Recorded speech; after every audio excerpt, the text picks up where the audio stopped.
શું થયું હશે? મીરાએ કેમ અચાનક ફોન કર્યો હશે? કઈ પ્રોબ્લેમ સાગર મીરા શું થયું? કેમ કેમ મને અચાનક ફોન કરીને બોલાવ્યો? સાગર મીરા બોલ ને, શું થયું? બોલું છું પણ સાગર કોઈ અનનોન નંબરમાંથી કોઈ મને ફોટા મોકલે છે. ફોટા? કેવા ફોટા? સાગર આપણા બંનેના ફોટા. હા તો આપણા ફોટા છે અને નીચે લખ્યું પણ છે કે જો આ ફોટા તારી ફેમિલીને ન મોકલવા હોય તો 20,000 રૂપિયા મને મોકલી દે છે. હા સાગર, ખબર નથી પડતી કે આ કોણ હશે. માનું છું કે આ ફોટાથી ડરવા જેવું કંઈ નથી, પણ મારા ઘરના આ વાતને નહીં સમજે.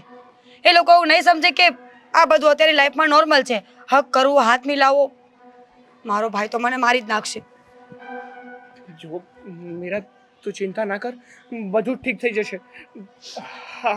હા વ્યક્તિને પૈસા જ જોઈએ છે ને, તું ચિંતા નહીં કર. હું પૈસાનો બંદોબસ્ત કરું છું. પણ સાગર તું તપાસ કર ને આ નંબર કોનો છે, ક્યાંથી આવ્યો છે.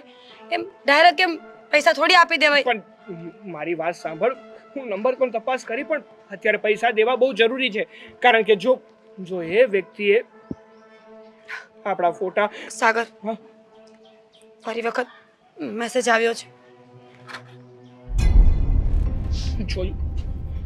જોયું ને? આને તપાસ કરવા કરતા પહેલા આને પૈસા પોગાડી દેવા વધારે જરૂરી છે. કદાચ ને જો એને આપણા ફોટા તારી ફેમિલીને મોકલી દીધા ને તો સાગર, કોલેજ આવું બંધ થઈ જશે. કોલેજ? મારો ભાઈ તો મને મારી નાખશે. મારા ઘરના આમ પણ મારા પર વિશ્વાસ નથી કરતા, ટ્રસ્ટ નથી એ લોકોને મારા પર. અને આવું કંઈ થશે ને તો હું તો ગઈ કામથી. ના મીરા, જો તારે ટેન્શન લેવાની કોઈ જરૂર નથી. બધું ઠીક થઈ જશે. અને રહી વાત પૈસાની, તો એનું પણ કંઈ ટેન્શન લેમાં. એ પૈસાનો બંદોબસ્ત હું કરું છું અને એને પહોંચાડી દઈશું. એક કામ કરીએ, આ નંબર પોલીસમાં આપી દઈએ. શું ગાંડાશીબી વાતો કરે છે તું મીરા? જો આ નંબર પોલીસમાં આપી દઈશ ને તો પોલીસ એની પહેલા તારી પાસે સવાલ કરશે. અને જો એને ખબર પડી કે આપણે એની વિરુદ્ધ કમ્પ્લેન્ટ કરી છે ને તો કદાચ એ ફોટા તારી ફેમિલીને મોકલી દે. સાગર, સમજવાની કોશિશ કરને. કંઈ વધારે થશે તો હું શું કરીશ? અરે એ જ તો સમજાવવા માંગુ છું કે બધું જ ઠીક થઈ જશે. તું છે ને ખોટી ઉતાવળ ના કર. અને અત્યારે ભલે આપણે આને પૈસા આપવા પડે, પણ આનું મોઢું બંધ કરવું બહુ જરૂરી છે. ઠીક છે સાગર, હું ઘરે જાઉં છું. તો વાત કરીને મને કેવડાવ કે શું થયું એમ. હા તું ચિંતા નહીં કરતી. હું એને પૈસા મોકલી આપીશ ને પછી તને મળીશ. તું તારું ધ્યાન રાખજે ને ખોટું ટેન્શન ના લેતી. બધું જ ઠીક થઈ જશે. ઓકે? કોણ હશે આ વ્યક્તિ કે જેણે મારા ફોટા મોકલ્યા મીરાને? મારે જાણવું તો પડશે. પણ અત્યારે વધારે ઇમ્પોર્ટન્ટ એ છે કે એ વ્યક્તિને પૈસા મોકલી આપો. કંઈક તો કરવું જ પડશે.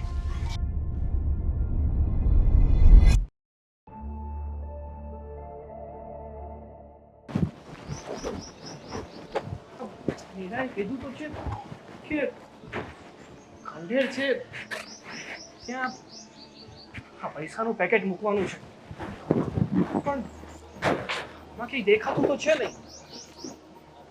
કઈ જગ્યાએ હશે?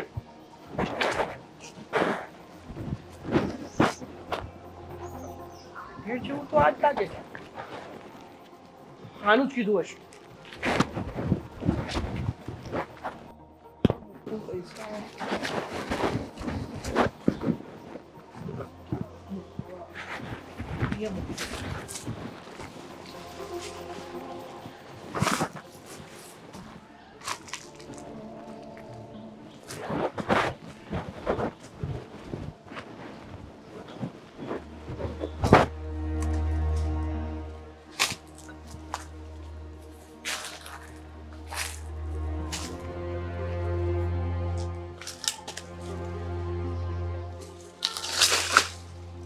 એના પૈસા ક્યાં મૂક્યા?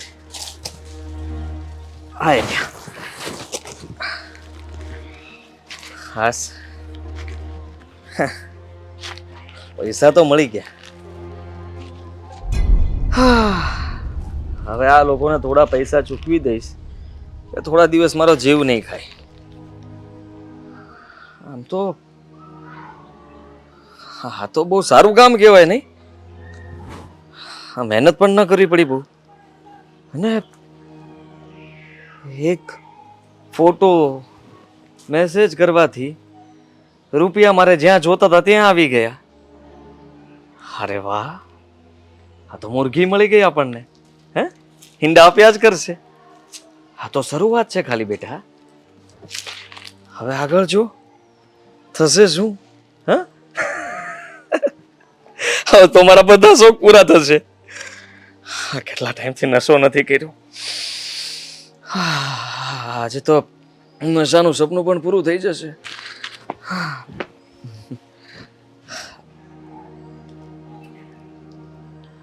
હાલો. હા તમારા પૈસા થોડા આપવા હતા અને મારા માટે થોડું લેતા આવજો. હા હા જો અત્યારે ઝાઝા તો નથી પણ તમને 20,000 રૂપિયા આપી દઈશ. પછી પાછા આપું ને, તમે જરાય ચિંતા ના કરો. હવે હું તમને રૂપિયા આપતો જ રહીશ. હા ચલો હું આવું છું.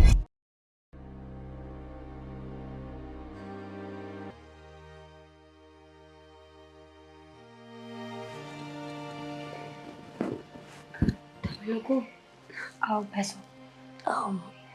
મીરા કેમ આટલી બધી નિમાણી થઈને બેઠી છે? શું થયું દીકરા? કંઈ નહીં મમ્મી, આ થોડી તબિયત ખરાબ લાગે છે. લે સવારે તો કાંઈ નહોતું, અચાનક શું થયું તબિયતને? કયો તો શું થયું? હમણાં ઈલાજ કરી આપું. ખબર નહીં ભાભી, સવારનું માથું ચડ્યું છે મારું. કામ હોય બોલો ને તમે લોકો. તો પછી માથું દુખતું હોય ને આરામ કરને. અહીંયા તડકામાં બહાર બેસીને શું કરવાની હતી? આ એસી વાળા રૂમમાં જા ને. એક કામ કરો ને, થોડીક વાર સૂઈ જાઓ ને. હમણાં સૂઈ જઈશ.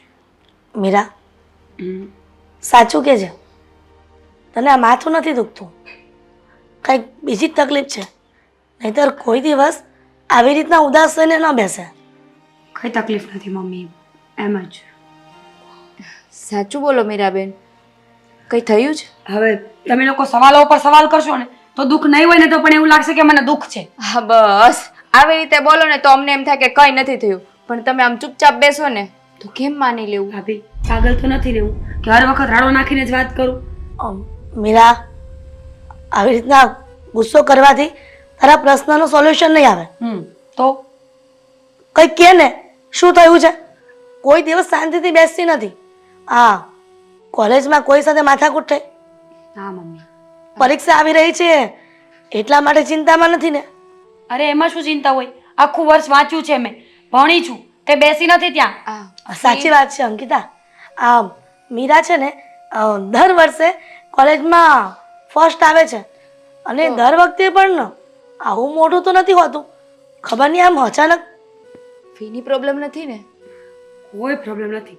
હવે તમે લોકો એક કામ કરો, તમે બેસો અને હું જાઉં છું. મારા મામ પણ ફોન આવે છે. બાય. મીરા મીરાબેન મીરા અરે આ છોકરીનું શું કરવું અંકિતા? મમ્મી આ કોઈ દિવસ આવી રીતે ઉદાસ નથી બેસતા ને, આજે શું થયું હોય? અંકિતા તને એવું નથી લાગતું કે કંઈક બીજી જ મૂંઝવણ હોય મીરાને? મને તો દેખાઈ ગયું કે કંઈક બીજી તકલીફમાં જ છે, પણ શું થયું હશે કેમ ખબર પડે? અંકિતા તું તો એની ભાભી નહીં, મોટે ભાગે તું એની બેનપણી થઈને રહી છો. કદાચ મને કઈ તકલીફ ન કહી શકે પણ તને કઈ કહી દે. અત્યારે તો બહાર ગયા છે, હવે ને એટલે પૂછવાની કોશિશ કરીશ. પણ તમે જોયું ને, મેં પૂછ્યું તો પણ મને ના કીધું. કદાચ તું અને દેવાંગ બંને વાત કરો તો દેવાંગને ફોન કરીને કહે છે ને કે મીરા સાથે ફોન કરીને વાત કરી લે. ના ના, દેવાંગને કંઈ વાત નથી કરવી. જો દેવાંગને વાત કરીશ ને તો ખબર નહીં એનો મૂડ કેવો હશે. સારો હોય તો ઠીક છે, નહીંતર કોઈ મીટિંગમાં ખરાબ થઈને આવ્યો હશે ને તો ઉલટાનો મીરાબેનનો મૂડ બગાડશે. એ પણ છે. એ છોકરો આખો દિવસ મહેનત કરે છે ત્યાં ઓફિસમાં, અને કદાચ કેવો દિવસ ગયો હોય ને કેવો નહીં આપણને તો કંઈ ખબર નથી. ખોટું દીકરાને ટેન્શન આપવું ને ત્યાં. પણ આ વાત મારે અને તારે સુલઝાવવી પડશે. મીરાબેન આવે ને એટલે હું એને પૂછી લઈશ. તમે ચિંતા નહીં કરતા, પણ જ્યાં સુધી આવશે નહીં ને ત્યાં સુધી મને તો બહુ ચિંતા થશે. કારણ કે ક્યારેય આવી રીતે ચૂપ નથી બેઠા, અને હું ક્યારની એ જોતી હતી, સાવ સુનમુન હતા. અંકિતા, મીરાની કોઈ બેનપણીનો નંબર તારી પાસે છે? એને કોઈ બેનપણી નથી. કેવી રીતના બની શકે? એક દામિની કરીને એની બેનપણી છે, એને ફોન કરીને પૂછી લે ને, કઈ એને વાત શેર કરી હોય તો. એના ભાઈની સગાઈ હતી ને, તો 20 દિવસથી ગામડે છે એ. અરે અરે, તો એને પણ ક્યાંથી ખબર હોય કે આને શું પ્રશ્ન મૂંઝવે છે? એક કામ કર, એ કોલેજ જતી હોય ને તો એનો છાનો માનો પીછો કરીને જોઈ લે ને કે ક્યાં જાય છે અને શું તકલીફમાં છે. મમ્મી, ઘરના કામ કરવા કે એમ પીછો કરવો? ઘરના ન કામ કરે ને તો ચાલશે. પણ મમ્મી, એવી રીતે પીછો કરીએ ને તો એ જોઈ જાય તો કેવું લાગે કે ભાભીને મારા પર ભરોસો નહીં હોય, તો મારી સિક્યોરિટી કરે છે. ભરોસોની વાત નથી દીકરા. કદાચ મીરા આપણને વાત ન કરી શકતી હોય અને અંદર અંદર ગુડાયા કરતી હોય, પણ કોલેજની વાત તો નથી જ. એના આંખ ઉપરથી લાગ્યું કે એ કોઈ બીજી તકલીફમાં છે. પણ ભગવાન કરે ને સૌ સારાવાના થઈ જાય. મીરાબેન આવે ને એટલે એને પૂછી જ લઈશ કે શું વાત છે. સારું બેટા, એક કામ કર ને, આ તડકો બહુ છે, લીંબુ શરબત બનાવ ને. સારું, બનાવી દો.